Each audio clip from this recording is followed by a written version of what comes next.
नमस्कार दोस्तों, बहुत बहुत स्वागत है आप सबका सरकारी परीक्षा चैनल के इस करंट अफेयर्स सीरीज में, जिसमें हम आज भी डिस्कस करने वाले हैं करंट अफेयर्स यानी कि समसामयिक विषयों पर आधारित कुछ इंपॉर्टेंट एमसीक्यूज को, जो कि आपके आने वाले कॉम्पिटिटिव एग्जाम्स के लिए बहुत इंपॉर्टेंट हो सकते हैं, बहुत रिलेवेंट हो सकते हैं। सो वीडियो को पूरा देखिएगा, लास्ट तक देखिएगा और जो भी इंपॉर्टेंट जानकारी लगे उसको याद करने के साथ साथ नोट जरूर करिएगा, बिकॉज इस नोटेड जानकारी का जब आप एग्जाम टाइम में रिवीजन करके जाते हैं तो एग्जाम में कई दूसरे क्वेश्चन को भी सॉल्व करने में आपको हेल्प मिल जाती है। कई दूसरे क्वेश्चन का मतलब ये है कि कई बार स्टैटिक जीके के भी क्वेश्चन जो हैं वो करंट अफेयर्स से रिलेट कर जाते हैं, राइट। तो ऐसे क्वेश्चंस को सॉल्व करने में ये छोटी छोटी जानकारी आपको हेल्प कर जाती है, राइट।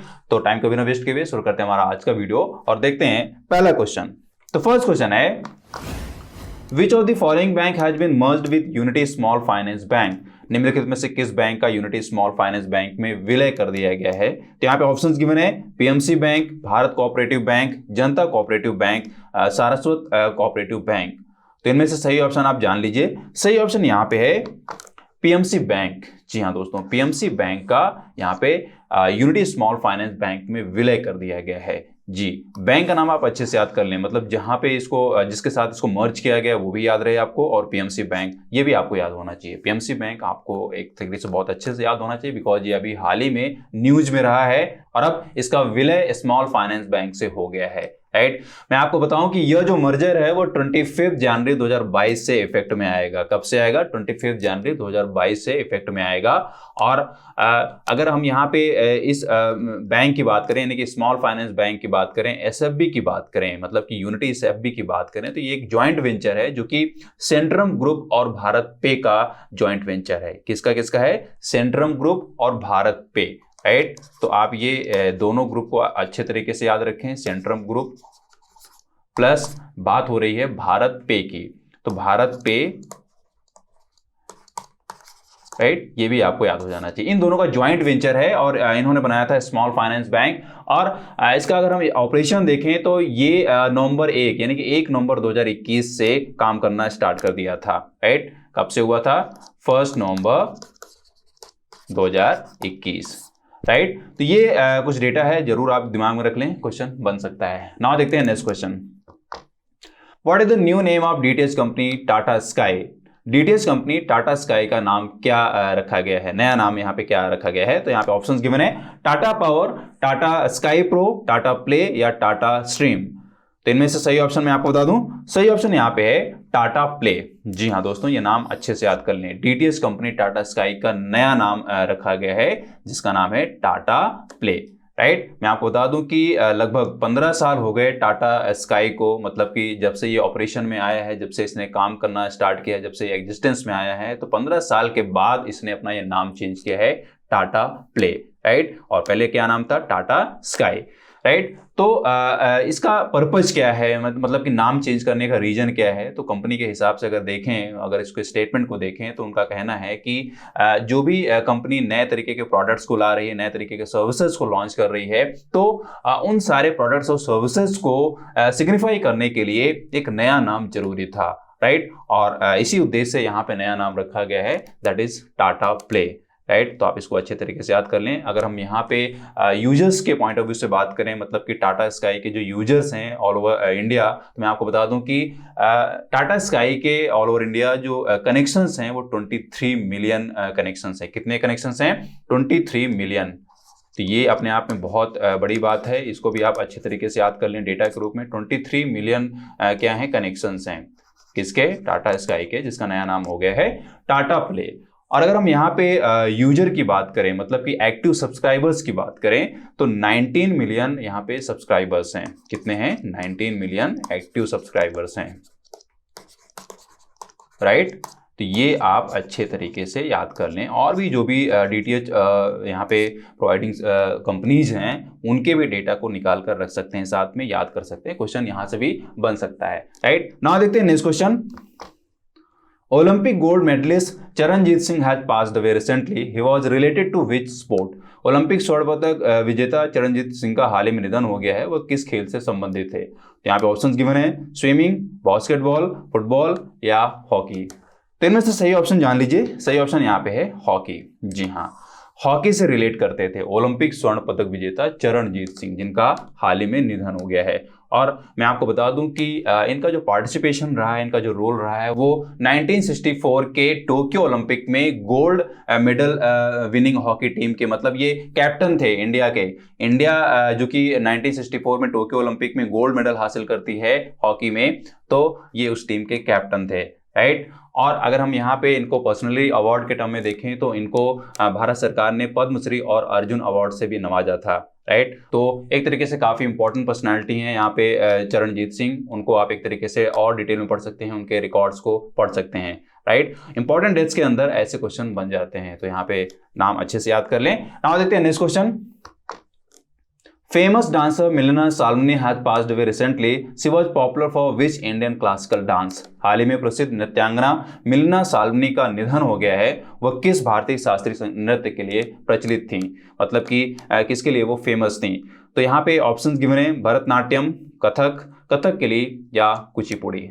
तो इनमें से सही ऑप्शन मैं आपको बता दूं, सही ऑप्शन यहाँ पे है कथकली। जी हाँ, कथकली की एक तरीके से फेमस नृत्यांगना रही हैं मिलिना साल्वनी, और ख़ास तौर पे यूरोप में। जी हाँ दोस्तों, ये मिलिना साल्वनी, आपको नाम एक तरीके से समझ में आ गया होगा। मैं आपको बता दूं कि फ्रांस की कथकली नृत्यांगना मिलिना साल्वनी, जो भारतीय शास्त्रीय नृत्य सिखाने के लिए जानी जाती थी, और उन्होंने 1975 में भारतीय शास्त्रीय नृत्य सिखाने के लिए पेरिस में एक मंडप केंद्र खोला था, मंडप नामक केंद्र खोला था। और मतलब काफ़ी इनका एक तरीके से रुझान रहा है इंडियन क्लासिकल डांस और ख़ासतौर पे कथकली में, और इसी को सिखाने में इन्होंने काफ़ी अपना डेडिकेशन दिखाया।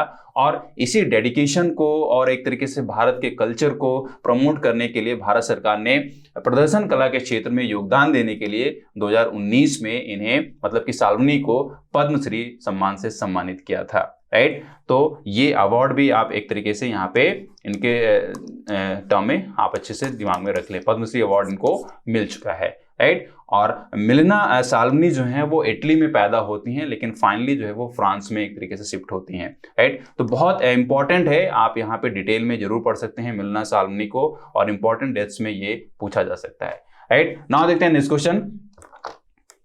Which state has prepared a first of its kind state level bird atlas in India? किस राज्य ने भारत में अपनी तरह का पहला राज्य स्तरीय पक्षी एटलस तैयार किया है? तो यहाँ पे ऑप्शंस गिवन है, पंजाब, हरियाणा, कर्नाटक या केरला। तो दोस्तों यहाँ पे मैं सही ऑप्शन में आपको बता दूं, सही ऑप्शन यहाँ पे है केरला। जी हाँ दोस्तों, केरला ने अपने स्टेट का, मतलब कि अपने राज्य का, और खासतौर पे भारत में ये पहली बार हो रहा है कि कोई राज्य अपने राज्य का राज्य स्तरीय पक्षी एटलस तैयार किया है। और इसका पर्पज यही है कि पूरे राज्य में जितने भी हैबिटाट्स हैं, जितने भी नेचुरल हैबिटाट्स हैं, उनमें उन हैबिटाट्स में कितने प्रकार की प्रजातियां मिलती हैं, मतलब खासतौर पे बर्ड्स में कितने प्रकार की प्रजातियां मिलती हैं, उनका हैबिटाट्स किस तरीके से सुरक्षित है, या उसमें कोई खतरा पैदा हो रहा है, क्या है, ये पूरा का पूरा एक तरीके से डेटा। और खासतौर पे ये जो डेटा है वो आने वाली जो स्टडीज हैं, राइट, खासतौर पे जो बर्ड्स पे रिसर्च करने वाले स्टूडेंट्स हैं, उनके लिए बहुत इंपॉर्टेंट होने वाला है। और जो जियोग्राफिकल एक तरीके से एनरिचमेंट है, या जो इकोलॉजिकल सिस्टम है, उसके टर्म में भी ये बहुत इंपॉर्टेंट है। तो आप इसको एक तरीके से डिटेल में पढ़ सकते हैं कि ये जो एटलस है उसको बनाए जाने का पर्पज क्या रहा है, और इसमें कौन सा इंस्टीट्यूट या कौन सा ऑर्गेनाइजेशन या किस तरीके का एफर्ट इसमें इन्वॉल्व है इस एटलस को बनाने में, राइट, बहुत इंपॉर्टेंट है। नाउ देखते हैं next question. Who has released a pictorial comic book titled India's Women Unsung Heroes? तो यहाँ पे ऑप्शंस गिवन है, किरण बेदी, मीनाक्षी लेखी, त्रिशी ढींगरा या अरुंधति राय। तो यहाँ पे सही ऑप्शन आप जान लीजिए, सही ऑप्शन यहाँ पे है मीनाक्षी लेखी। जी हाँ दोस्तों, मीनाक्षी लेखी आपको पता होना चाहिए, वो भारत की कल्चरल मिनिस्टर हैं। जी, तो भारत की जो मतलब महिला अनसंग हीरोज, ये जो बुक है वो बेसिकली देश की जो भूली हुई महिला स्वतंत्रता सेनानी हैं उनको श्रद्धांजलि देने के लिए इस बुक को एक तरीके से लॉन्च किया गया है, या इसको लिखे जाने का पर्पज रहा है, राइट। मैं आपको बता दूं कि यह जो पुस्तक है वो संस्कृत मंत्रालय द्वारा भारतीय कॉमिक्स और ग्राफिक उपन्यासों के एक भारतीय प्रकाशक जिसका नाम है अमर चित्रकथा, जी हाँ, पब्लिकेशन का भी आप अच्छे तरीके से नाम याद रखिए, अमर चित्रकथा, उसके साथ इन्होंने पार्टनरशिप करके, मतलब कि इस मिनिस्ट्री ने पार्टनरशिप करके इस बुक को लॉन्च किया है जिसका नाम है India's women unsung heroes, right. और ये नाम आप समझ में आ रहा है, मैंने आपको बता भी दिया है कि यह एक तरीके से देश की जो भूली हुई महिला स्वतंत्रता सेनानी हैं उनको श्रद्धांजलि देने के लिए इस बुक को लॉन्च किया गया है, राइट। तो आप ये नाम अच्छे से याद कर लें, क्वेश्चन इंपॉर्टेंट है बिकॉज बुक्स एंड राइटिंग्स के टर्म में भी क्वेश्चन बनते रहते हैं। नाउ देखते हैं next question. Who is the author of book a little book of India? A little book of India पुस्तक के लेखक कौन है? तो यहाँ पे ऑप्शंस गिवन है, विक्रम सेठ, अरुंधति राय, किरण देसाई या रस्किन बॉन्ड। तो इनमें से सही ऑप्शन जान लीजिए। सही ऑप्शन यहाँ पे है रस्किन बॉन्ड जी। नाम अच्छे से याद कर लीजिए। रस्किन बॉन्ड ने एक बुक लिखी है, उसको लॉन्च किया है, a little book of India, right. काफ़ी फेमस और ग्रेट पर्सनालिटी एक तरीके से रस्किन बॉन्ड, बिकॉज इन्होंने बहुत ही अच्छी अच्छी राइटिंग्स दी हैं। और वो राइटिंग्स क्या हैं, मतलब इनकी नॉवेल्स क्या हैं, इनकी स्टोरीज क्या हैं, वो सब आपको एक तरीके से डिटेल में रखना चाहिए और उसको याद कर लेना चाहिए, बिकॉज इंपॉर्टेंट जो राइटर्स होते हैं उनकी बुक्स के टर्म में भी क्वेश्चन बन जाते हैं। मैं आपको बता दूं कि रस्किन बॉन्ड ने इस बुक को जो लिखा है, एक तरीके से लिखे जाने का जो पर्पज बताया है वो ये है कि बेसिकली इंडिया के 75 ईयर्स इंडिपेंडेंस कंप्लीट हो गए हैं, मतलब कि इंडिया के इंडिपेंडेंस के 75 ईयर्स कंप्लीट हो गए हैं। तो उस उपलक्ष्य में इस बुक को एक तरीके से लॉन्च किया गया है। और रस्किन बॉन्ड की भारत के प्रति ये श्रद्धा, एक तरीके से मतलब कि भारत के प्रति श्रद्धा को दिखाने का एक तरीका है, बिकॉज भारत जो है रस्किन बॉन्ड के लिए 84 साल से घर रहा है, मतलब कि भारत देश में ही यहाँ पे रस्किन बॉन्ड रह रहे हैं। तो एक तरीके से जो मतलब कि देश के लिए श्रद्धा है उसको दिखाने का एक ये तरीका है रस्किन बॉन्ड का, जिसको उन्होंने a little book of India में उकेरा है, राइट। तो ये बुक आप जरूर एक तरीके से पढ़ सकते हैं और इसमें जान सकते हैं कि किस तरीके से रस्किन बॉन्ड इंडिया को इस बुक में देखते हैं, राइट। बहुत इंपॉर्टेंट है। नाउ देखते हैं next question. South Mawbong village of which state has become the first ODF plus village of this state? किस राज्य का दक्षिण मॉबोंग गांव इस राज्य का पहला ODF प्लस गांव बन गया है? तो यहाँ पे ऑप्शंस गिवन है, मणिपुर, मिजोरम, अरुणाचल प्रदेश या पश्चिम बंगाल। तो देखिए यहाँ पे बात की जा रही है दक्षिण मॉबुआंग गांव, एक गांव का नाम लिया जा रहा है जिसका नाम है दक्षिण मॉबुआंग गांव। और पूछा जा रहा है कि यह जो गांव है वो किस राज्य में है, बिकॉज यह जो गांव है वो उस राज्य का पहला ODF प्लस गांव बन गया है, राइट। ODF का मतलब है कि ओपन डेफिकेशन फ्री, मतलब कि खुले में शौच जाने की जो मजबूरी होती है वो मजबूरी बेसिकली इस गांव में खत्म हो चुकी है, राइट। तो इस क्वेश्चन का जो सही आंसर है वो आप जान लीजिए। सही आंसर यहाँ पे है मिजोरम जी। तो मिजोरम का ये दक्षिण मॉबोंग गांव है जो कि ओपन डेफिकेशन फ्री हो गया, मतलब कि ODF प्लस गांव बन गया है, राइट। इंपॉर्टेंट है। और ये जो ओपन डेफिकेशन की हम बात कर रहे हैं, ODF प्लस कॉन्सेप्ट की बात कर रहे हैं, ये एक तरीके का एक्सटेंशन है अंडर दी स्वच्छ भारत मिशन, राइट। तो इसको भी मतलब एक स्कीम के रूप में या एक प्रोग्राम के रूप में इसको डिटेल में जरूर पढ़ लें कि स्वच्छ भारत मिशन के अंदर ODF किस तरीके से इसको लॉन्च किया गया था, इसका पर्पज क्या रहा है और किन चीजों को ये रखता है। मतलब यहाँ पे सिर्फ ओपन डेफिकेशन फ्री का कॉन्सेप्ट नहीं रखा गया है, ओपन डेफिकेशन फ्री जो प्लस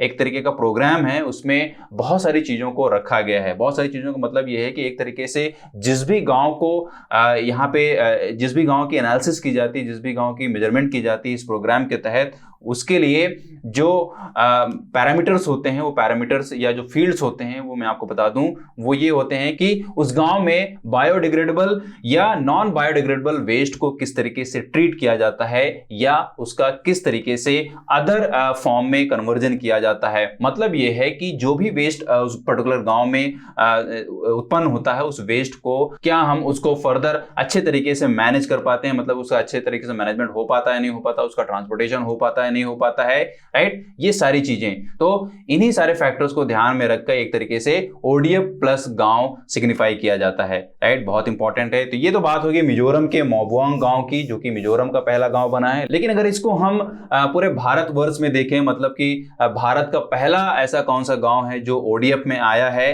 तो मैं आपको बता दूं कि यह जो गांव है वो तमिलनाडु का है। जी हाँ, तमिलनाडु का थंडा वामपत्ती गांव है। क्या है? थंडा वामपत्ती। तो ये आप बहुत अच्छे से जान लीजिए, थंडा वामपत्ती, राइट। इस गांव को भारत का पहला ODF गांव रखा गया है, मतलब कि ओपन डेफिकेशन फ्री गांव रखा गया है, राइट। कहां पे ये है? तमिलनाडु पे, राइट। तो ये अच्छे से याद कर लीजिए, क्वेश्चन यहां से बन सकता है। नाउ देखते हैं next question. At which of the following place Reliance Jio BP has set up the country's largest EV charging hub?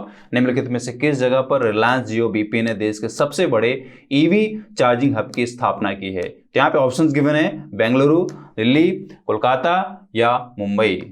तो इनमें से सही ऑप्शन जान लीजिए। सही ऑप्शन यहाँ पे है दिल्ली। जी हाँ दोस्तों, दिल्ली में रिलायंस जियो बीपी ने देश के सबसे बड़े ईवी चार्जिंग हब की स्थापना की है। ईवी का मतलब है यहाँ पे इलेक्ट्रिकल जो व्हीकल्स हैं, राइट, तो उन व्हीकल्स के लिए चार्जिंग पॉइंट का जो हब एक तरीके से बनाया गया है, बड़ा हब बनाया गया है, वो दिल्ली में रखा गया है। और ये जो बनाया गया है वो किसके द्वारा बनाया गया है? रिलायंस जियो बीपी, राइट। है क्या ये एक तरीके से नया नाम हो सकता है? तो मैं आपको बता दूं कि यह एक जॉइंट वेंचर है जो कि रिलायंस इंडस्ट्रीज लिमिटेड यानी कि RIL और जो एक सुपर मेजर पेट्रोलियम में जो बड़ी कंपनी है BP यानी कि भारत पेट्रोलियम, उसका वेंचर है। मतलब कि RIL और BP यानी कि रिलायंस इंडस्ट्रीज लिमिटेड और भारत पेट्रोलियम लिमिटेड का ये जॉइंट वेंचर है, राइट। और इन्होंने दिल्ली में एक तरीके से देश का सबसे बड़ा EV चार्जिंग हब स्थापित किया है, राइट। तो बहुत इंपॉर्टेंट है बिकॉज एक तरीके से इंडिया में अगर हमें इलेक्ट्रिकल व्हीकल्स को प्रमोट करना है और उनको एक तरीके से चार्जिंग सप्लाई करना है तो डेफिनेटली ऐसे हब की जरूरत पड़ेगी। और अगर दूसरे एस्पेक्ट में इसको देखें तो इंडिया लगातार जो है वो एक तरीके से एनर्जी डिमांडिंग कंट्री में आ रहा है। मतलब कि यहाँ पे एनर्जी की जो डिमांड है वो दिन प्रतिदिन बढ़ती जा रही है, राइट। तो चाहे वो ट्रांसपोर्टेशन के टर्म में हो, चाहे वो इंडस्ट्री के टर्म में हो, हर एक फील्ड में ये जो डिमांड है वो बढ़ती जा रही है, राइट। तो इन्हीं सारी चीजों को जस्टिफाई करने के लिए और खासतौर पे ट्रांसपोर्टेशन में इलेक्ट्रिकल व्हीकल्स को चार्जिंग देने के लिए ऐसे हब की जरूरत जरूर पड़ेगी, राइट। तो अपने आप में ये बहुत बड़ी बात है। रिलायंस जियो बीपी मतलब ये जो जियो बीपी है वो एक तरीके से ब्रांड नेम बन गया है, राइट। तो इसको भी आप अच्छे तरीके से याद कर लें और इस मर्जर को भी या इस जॉइंट वेंचर को भी आप डिटेल में पढ़ सकते हैं कि इसका प्रमुख उद्देश्य क्या है या इन्होंने कहीं और पे भी अपना सेटलमेंट किया है नहीं किया है, या कितने ओवरऑल इंडिया में कितने पेट्रोल पंप्स में ये एक तरीके से चार्जिंग हब को एस्टैब्लिश किया गया है, रखा गया है, राइट। इंपॉर्टेंट है। नाउ देखते हैं next question. Which of the following tiger reserve has been awarded the prestigious TX2 award for doubling the tiger population? निम्नलिखित में से किस टाइगर रिजर्व को बाघों की आबादी को दुगना करने के लिए प्रतिष्ठित TX2 अवार्ड से सम्मानित किया गया है? तो यहाँ पे ऑप्शंस गिवन है, Mundanthurai tiger reserve, Sathyamangalam tiger reserve या नागार्जुन सागर श्रीशैलम टाइगर रिजर्व या कान्हा टाइगर रिजर्व। तो इनमें से सही ऑप्शन आप जान लें। सही ऑप्शन यहाँ पे है सत्यमंगलम टाइगर रिजर्व। जी हाँ दोस्तों, ये टाइगर रिजर्व है और इसको TX2 अवार्ड से सम्मानित किया गया है, राइट।